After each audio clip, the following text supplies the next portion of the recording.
Hello and welcome to the Grove Church Podcast. I'm Charlie Lofton, the lead pastor there, and we are so glad that you are joining us. Whether you are a member and you're just catching up on a sermon that you missed, or you're someone who's brand new, we are really glad that you are joining us. And if you are new in some way, and I know that a lot of people will do that, will listen to sermons first before they visit, I want you to know that we would love to meet you at any point. You can join us live in our services on Sunday, 9 and 10:30, or our streaming service at 10:30. Either way, we would love to be able to get to know you.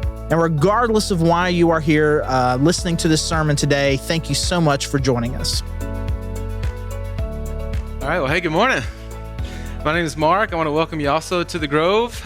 We are if you're just walking in the middle, we're in this series where we're talking about these different stories of the miraculous things that our Jesus did. And if you've been here the last couple weeks, Charlie started out kind of talking about the stories that he likes and the movies in particular that he's kind of into and the ones that he's not. And I guess it fits because today we're going to be talking about the Jesus, the Exorcist. And so I guess I'll just go ahead and call out, scary movies are the ones that are not my favorite. I've got a high schooler that loves them and is always trying to get me to watch those also. And I haven't been able to buy in. Now, the ones that are just not realistic, and whatever the bad thing is, I can just put it in the category that thing doesn't exist, so I don't have to be afraid of it. Like, those are fine, or the jump scare ones is what he sometimes called. Like, I'm good with that. In fact, there was one not too long ago that the bad thing, was just so ridiculous that even the main character looked at it and then looked back down and went, nope. In fact, that was the name of the movie. Nope, that's just not there. But something like Cujo, which a lot of people may not have seen, the old movie Cujo about the rabid dog and the family that's in the car and the big rabid dog is trying to go after him. Now that'll scare you. Like that ruined me for big dogs from then on out, because I'm sure every one of them is rabid and every one of them is coming after me, and that's not going to work. Another one that got me, this has really rocked me ever since, maybe the reason that I'm still kind of afraid of scary movies, is The Exorcist. My interaction with that was only about maybe a 30-second clip, and here's the scene. So growing up what we did, in the time that we did, we had an antenna. We got two stations. If it rained and stormed and we turned the antenna just right, we'd pick up a third. And so if we went to somebody else's house or we were at a hotel or something like that, immediately, 10-year-old me was like, man, let me turn on the TV and find out, do they have more stations here? Is there more out there than just the, ABC and NBC? And sure enough, this day my parents are, kind of moving into the hotel room. I turn on the TV, and the first thing that pops up is this little girl who's moving things around with the spiritual realm in her mind somehow, and hurting people, and her head is actually spinning around in her body, and she's speaking in this manly voice. And I had to turn it off as quick as I could, and it just shook me. And even at that point, I think I had, I'd grown up in church. We often talked about the spiritual, the things that were unseen, and how real they were. And so to believe even stories like we're going to look at today, to believe that there's a spiritual realm and there are evil spirits, man, I knew enough to go hey, that's something that's real enough that I'm afraid of it. What is that? Fast forward a little bit, I'm probably in junior high, and I know this is a wild story, but I'm in junior high. My parents go to a Sunday school party at somebody's house. The kids are all upstairs, and a high school girl that's the daughter of the people who own the house, she's like, hey, let's play a board game. And she brings out the Hasbro 8 and up, aged appropriate game, Ouija board. It's still wild to me that you can buy that at the Walmart store. But anyway, she gets this out, and I'm like, what is this joke? This thing is... So it's got this little magnifying glass thing, and two people sit on both sides, and it's got letters, and then supposedly you're supposed to talk to the spirits, and the spirits guide the little thing around. And And I'm just like, man, this is such a joke, but I'll go along with it. And so me and this other girl about my age sit there and we put our hands on the thing and we start to ask it questions and it starts to give spell out answers. And I think she's moving it. And so I'm just kind of going along with it. But then I start to make fun of whatever, the game, like, man, you know. And so this little thing goes from H to A. H, A, like it's laughing, ha, ha, ha. And I think that she's moving it. And so again, I'm just still kind of going along with it. But then it gets moving faster and faster and faster, so fast that she takes her hands off of it and it's still moving. And then it's so fast that I take my hands off of it and it goes back forth a few more times and then goes off the board. Believe me or not, it happened, all right? And so I walked out of that going, all right, what do I do with that? Again, in this whole realm of my understanding of Jesus and of spirituality, I believe that the unseen exists. It's the core of faith, right? Hebrews tells us. Our assurance of things not seen, our confidence in things that we can't see, that there's much more in the eternal and the spiritual than there is in the things that we can touch and feel. I believe that. And then I come face to face with something that I don't know what to do with, but also I'm reading my Bible and I'm in Sunday school and I'm hearing stories about the spiritual. One more time I'll share with you my first trip to India. I meet this guy named Yogesh.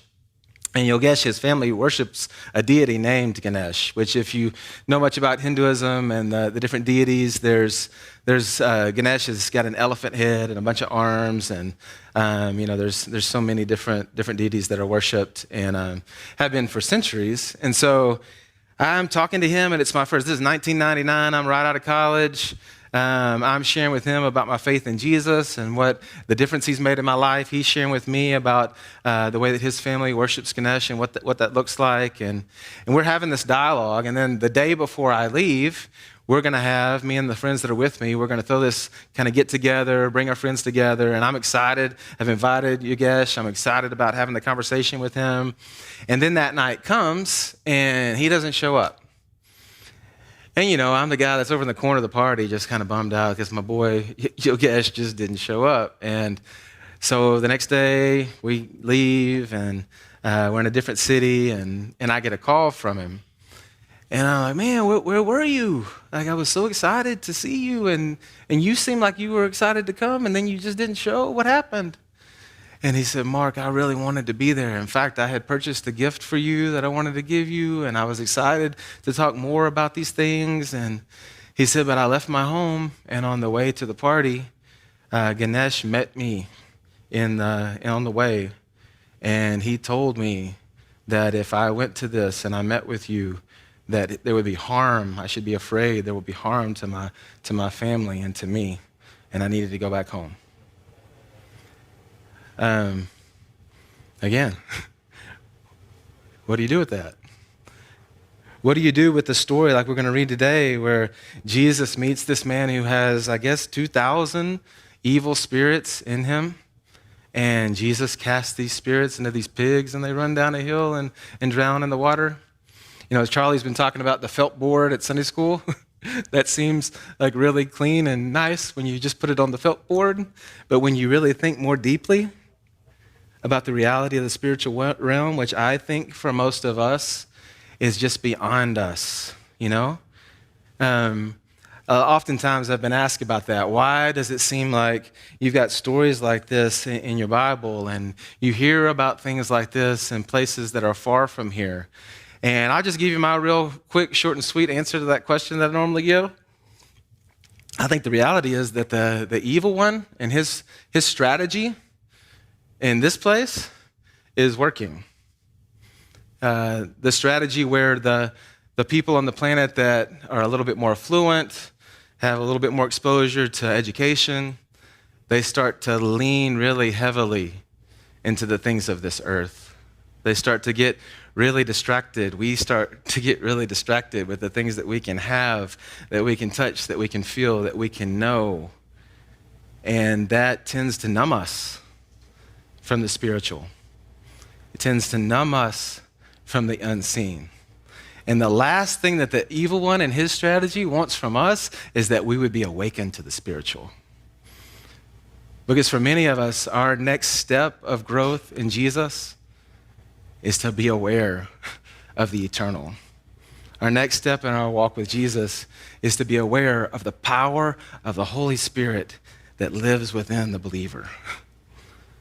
And the reason why that's mostly forgotten and not talked about is because we don't know what to do with that, because that's way beyond where we're willing to go, because we're so consumed with the things that we can touch and feel and see. And so it scares us. So I know that's a long setup for the passage we're about to read, but before I read this story, I just wanted to get us all on the same page. Let's read this story. I'm going to read the whole story. It's 20 verses. I'm going to read it slow, and I just want you to track with me and just try to put yourself in this scene as Jesus sets this man free, all right? And then we'll make a few observations. So I'm reading from Mark chapter 5, verse 1. So they arrived at the other side of the lake in the region of the Gerasenes. When Jesus climbed out of the boat, a man possessed by an evil spirit came out from the tombs to meet him. This man lived in the burial caves and could no longer be restrained, even with a chain. Whenever he was put into chains and shackles, as he often was, he snapped the chains from his wrists and smashed the shackles. No one was strong enough to subdue him. Day and night he wandered among the burial caves and the hills, howling and cutting himself with sharp stones. When Jesus was still some distance away, the man saw him, ran to meet him, and bowed low before him. With a shriek he screamed, "Why are you interfering with me, Jesus, Son of the Most High God? In the name of God, I beg you, don't torture me." I wish I had a really scary voice, because that would have been the time to use it. It would have made it so much better. I just don't have one. For Jesus had already said to the spirit, "Come out of the man, you evil spirit." Then Jesus demanded, "What is your name?" And he replied, "My name is Legion, because there are many of us inside this man." Then the evil spirits begged him again and again not to send them to some distant place. There happened to be a large herd of pigs feeding on the hillside nearby. "Send us into those pigs," the spirits begged. "Let us enter them." So Jesus gave them permission. The evil spirits came out of the man and entered the pigs, and the entire herd of about 2,000 pigs plunged down the steep hillside into the lake and drowned in the water. The herdsmen fled to the nearby town and the surrounding countryside, spreading the news as they ran. People rushed out to see what had happened.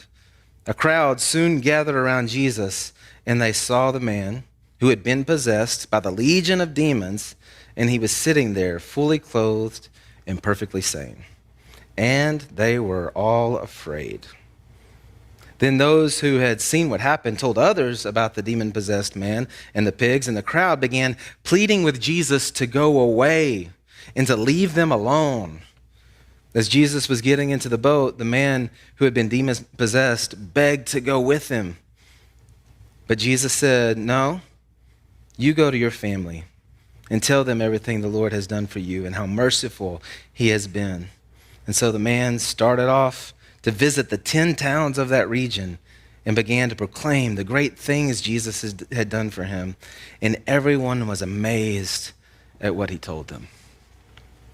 I don't know if you've picked it up, if you've been here the last couple of weeks, but I love the way that, like, the last line of these stories, the way they end, because it's like, and everyone was in awe.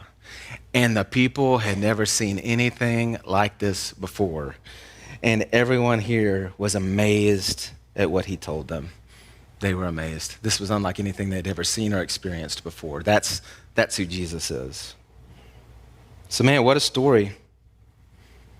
Imagine what it would feel like to be this guy, right? I mean, really put yourself in his place. The loneliness of being up in those tombs, separated from everyone else, the feeling of being out of control, the physical harm even that you were doing to yourself. to be in such torment that you're just howling?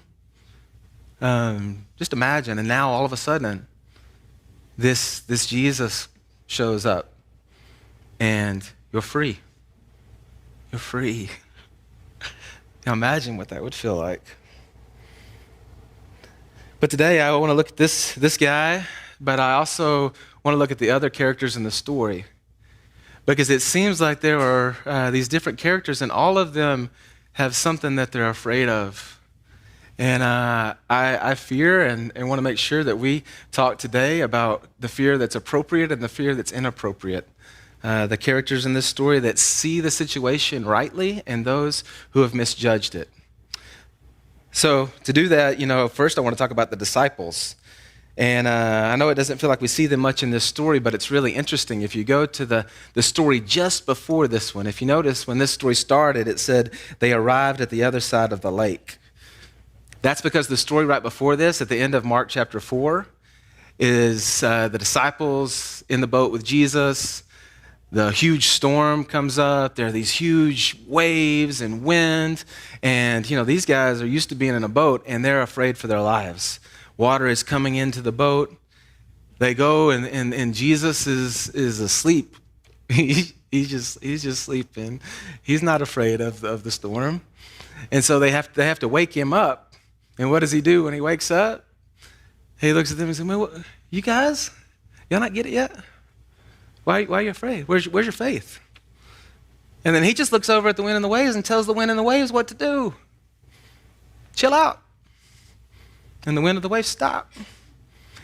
And I can't imagine what that calm felt like. Because, if you've been on a boat, one of my favorite times to be on a boat out on a lake is, that time of day where it's just glass, where there's not a ripple in the water and you can just see yourself in it.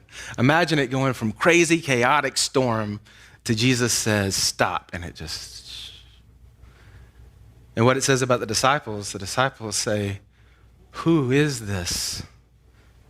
Who, even at that point, not understanding who they had in the boat with them, who is this that even the wind and the waves do what he says? Who is this? So the disciples were afraid. They were afraid of the storm because they didn't realize who they had with them. And then even in the end, it seems like they're afraid of the storm king. They're afraid of the storm, but then when he calms the storm, then they're looking at it going, man, we don't know what to do with this person that can tell the wind and the waves what to do. It seems like this faith and fear thing. He calls out their faith. You're afraid, and it's because you lack this faith. There's some relationship between the two. If your faith were to increase, then your fear would begin to decrease. If you could see things the way that I see them, Jesus is saying, if you could see it this way, then you would not be afraid, but you're not looking at it with these eyes. You're looking at it with these eyes that can only see the wind and the waves and not who you have in the boat with you. You're missing it. When I was maybe 8 or 10, my granddad made this really incredible go-kart. Y'all, I could go on all day long talking about my granddad. He had the ability he was real creative, and he had the ability to make things, could weld and do things. And so he had things, I got the best grill of any of you guys because my grandpa made it. And let me just tell you, it's pretty incredible. Anyway, he also made this go-kart, and it got passed from grandkid to grandkid, and each one would paint it a different color. So by the time I got it, I painted it blue, called it Blue Thunder, put a little lightning strike on it, and so one day, we're out there, I'm riding this go-kart that would go way too fast for an 8-year-old to be driving, and the gas pedal gets stuck, and it's out of control. I'm driving it, but I can't make it stop, and my parents are chasing me, saying stop and trying to catch up with me and everything. And there's barbed wire fence where we lived and trees, and there's all kinds of danger. And, how am I going to end up stopping this thing? And then, I don't know if my parents were yelling it or what, but all of a sudden I was like, oh, right beneath the steering wheel, the maker of this go-kart, my granddad, put a kill switch. And all I got to do is go like that. And so it was like this crazy, chaotic moment where everybody was afraid and I was afraid for my life. What's about to happen? And then I remembered, the kill switch is right here. It's been right here all along. There's nothing to fear. Those disciples missed it all along. The one that can calm the waves is in the boat. They're afraid of the wrong thing. And they lack faith. Which is contrasted now with, as we move into this story, these demons. It's wild. The demons, they get it, right? Jesus shows up on the shore. What happens? They run to him. They hit their knees before him. They beg him. It says they beg him again and again and again, not to torture them. They get it. They're afraid of the torturer of evil spirits, this Jesus.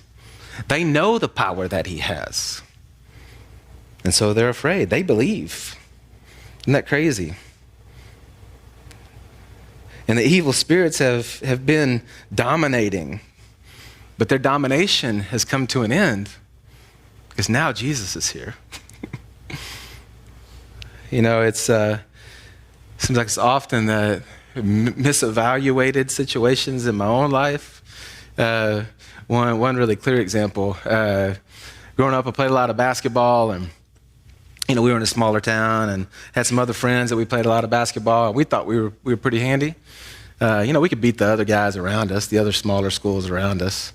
And so we decided to take it next level. We went to a tournament in Little Rock, and let's just say that it didn't go so well. First game, we played one of the best teams. Of course, our seeding was really low. We played one of the best teams. And within 30 seconds of the game starting, I catch a pass in three-point land. The guy that's guarding me is underneath the basket. I've got a clear shot. I go to take this shot with all the confidence in the world. And by the time I release it, this guy comes out, blocks my shot, brings it down, dribbles down the court, and then slams it over his head. Coach calls timeout. We go to the sideline and we look at each other like, okay, fellas, we're not in Kansas anymore. We have not understood this situation very well. We thought we were good, and now we just realized, man, this is going to be a long day and a long tournament, and it was. I don't even remember what the score was. It was so bad. It's really important to walk into these situations in our fear to be appropriate. The demons get it. Jesus is the one that we fear. He's the one with the power here, not us. He's the one with the power. We should be afraid. And then you've got this crowd, and y'all, honestly, the crowd is the one that's most frustrating with me, but honestly, probably the one that I would most often find myself in or a part of, identifying with. They fear this Jesus the exorcist. They walk up and imagine if you had been from this town and maybe you were one of the people who's tried to bind this guy and put him in chains.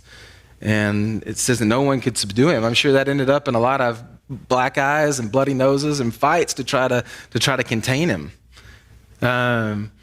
It says that he's up all night. He's howling, so you can hear this guy howling from the tombs, right? This has been a play. You know this guy, and then you walk up, and you see him of sound mind, and the reaction they have is, this is weird and crazy, and we don't know what to do with it. So Jesus, get away from us. This is outside of the realm of what we can understand, so just take this elsewhere. There's also there's these pigs were somebody's livelihood, right? There was a true loss of property that took place in this story. So the obvious question is, like, what about that guy? What about the guy that owned the pigs? Now his pigs are all dead, and that's a loss. And they look at it and they see that loss. Jesus has shown up and all he's caused is harm. 2,000 pigs just died. That's a big deal. Side note, just because it came to my brain, this is a crazy story. Back in high school, I had some friends who decided that it would be real fun to go to this cattle rancher's pasture and shoot his cows. Imagine how that ended. Yeah, they all got in a whole lot of trouble, and they didn't realize that they were going to get in that much trouble. Like, oh, you can't do that? You can't just go to somebody's place and shoot cows? No. And that rancher was really upset. Imagine the guy who owned these pigs, how he feels about that. And so they look at the loss of this tangible property, and they say, Jesus, get away from here. They don't realize the bigger picture, the eternal picture of who this Jesus is. And so out of fear and misunderstanding and an unwillingness to go there, they say, go, instead of, oh, Jesus, please stay. And they miss it. You know, I remember when I became a follower of Jesus, somebody handed me a little booklet, like a follow-up booklet. Like, these are the steps of how you learn how to follow him. And there was this picture in there when it started talking about the Holy Spirit and the role of the Holy Spirit in the believer's life. And it was real elementary, but it still sticks with me because it was stick figures, and I can learn in that. In fact, yesterday we had a marriage conference here, and Brandy Harris did an awesome job, and her pictures were all stick figures, and so I could really relate. So this picture, this one page about the Holy Spirit, it had a guy, and then he had a zipper in his back. And when he made the decision to follow Jesus, then you unzip the zipper and Jesus steps in. and now Jesus, if you'll allow him, then the Spirit of God is now inside the believer's life, and this power of Jesus is there for the life and joy and all the things. Like, it's powerful because Jesus can step in. And y'all, that's what the Bible teaches. That in this room today, the people who have put faith in Christ, his power is in us. And it's been a couple years ago, but we even read the book, did a series talking about how this is mostly forgotten and not talked about. Because in the same way that the crowd was scared of it, and they said, let's separate from that because that's weird and we don't understand it. We tend real often to say that's something we can't put our mind around. And it's in the unseen realm, and we don't like going there because we like things that we can understand and touch and feel. So let's press that out. And as a result, we wonder where the peace is, where the power is, where the ability to love somebody more than ourselves and sacrificially, why is it not there? Why does the patience seem so elusive? All the things. But it's because in so many ways we've said, you know what? My schedule is completely full.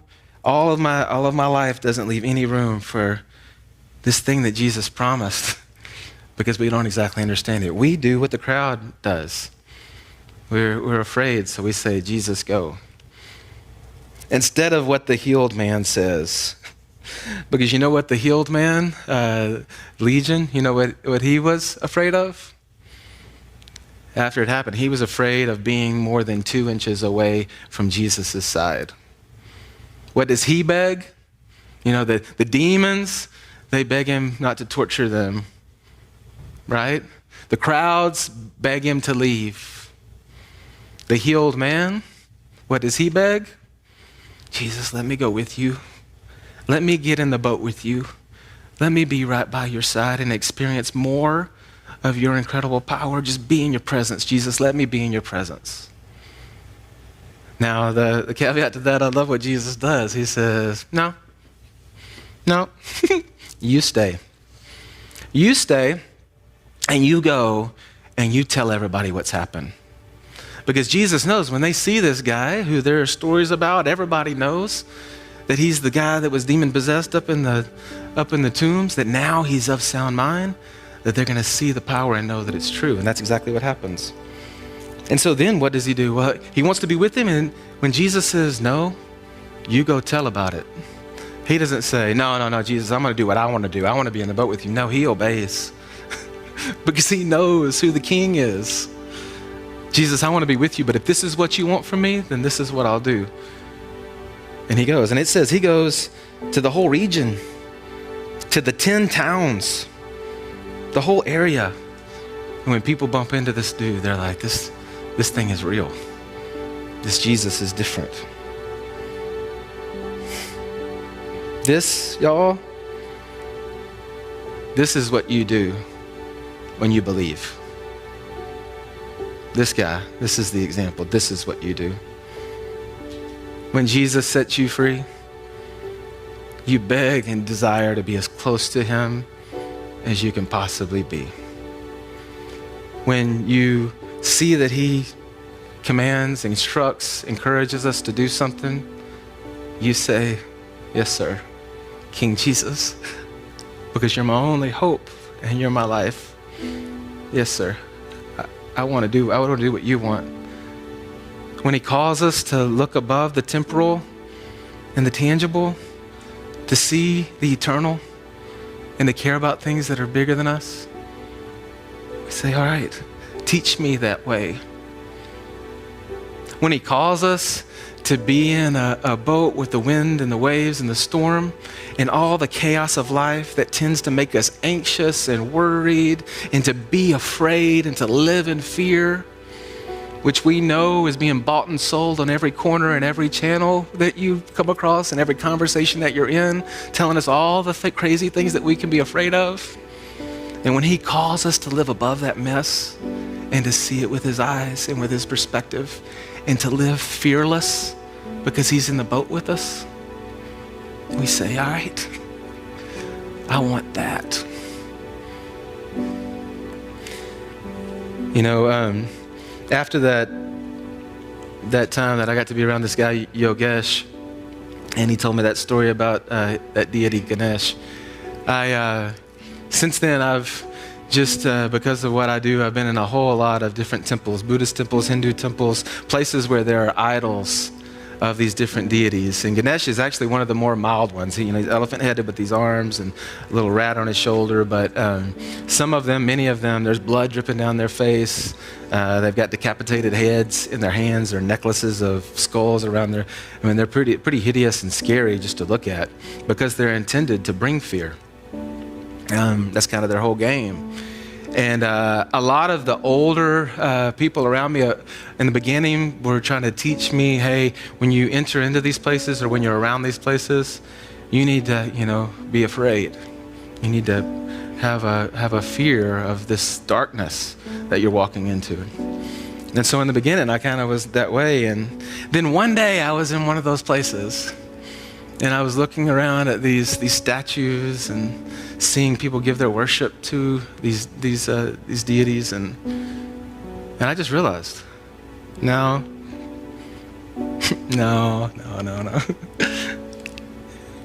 The one who should be afraid in this place is each one of them, because the one that's in me, he's more powerful than them all. And he's in me, and in my presence in this place is his power in this place. And the demons kneel in front of him. They beg him not to torture them. That's what happens. That's who my Jesus is. And y'all, I think just too many times we worship a Jesus that is not truly who he is. He's too small. This Jesus is king. And he's all powerful. Let us rightly view him and live a life where we see the things around us, the people around us, the situations around us, with the view that this Jesus is in control and we trust him. If it's cool, let me pray that he would do that in us. Thanks again for joining us on our sermon podcast, and you can learn more about us at thegrovechurch.org. And if you go to thegrovechurch.org/connect, there's a form you could fill out. Just let us know that you've been listening. And if you want to dig deeper on some of these topics that we cover in our sermon podcast, or just in other issues of dealing with culture or theology, those kinds of things, you can check out our Cultivate podcast, which is on the same feed, however you found this particular podcast. So again, this is Charlie, the lead pastor at The Grove, and thank you so much for joining us.